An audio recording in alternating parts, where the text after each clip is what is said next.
Čaute sofťáci a sofťačky, dneska som si dovolil vám ukázať, alebo teda predstaviť jeden z takých kolimátorov, ktoré nie sú až tak bežné v Airsofte.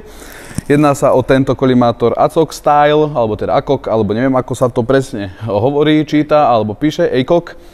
Takže vlastne, čo je špeciálne na tomto kolimátore, pokiaľ obľúbujete airsoftové hry, ktoré sa hrajú vonku, hej, a sú to dlhé airsoftové hry, kde tá hra trvá niekedy jeden deň, pomaly 2 dní, hej, ale dajme tomu, že taký ten celodeň a máte strach, že počas tej airsoftovej akcii by vám mohla dojsť batéria.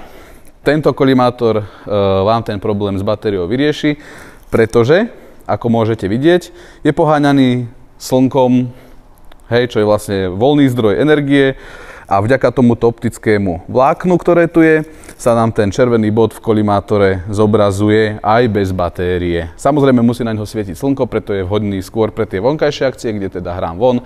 Hej, a môžem teda hrať celý deň s tým, že nemusím sa strachovať a báť, že či mi dojde baterka a či budem mať nejakú poruke, ktorú si tam budem môcť vymeniť. Ten bod, ktorý sa teda v tomto kolimátore zobrazuje, je červenej farby, pretože aj to optické vlákno je červené, hej, nevidel som ešte, že by bolo nejakej inej farby. Čo sa týka priblíženie, tak priblíženie nemá, ale ako poznáme tie airsoftové akcie a zbranie, vlastne ten dostrel tých našich zbraní nie je až taký extra, že by som potreboval nejako veľmi približovať, ale samozrejme vždycky sa za to dá buchnúť nejaký magnifier a akurát to bude len lepšie vyzerať.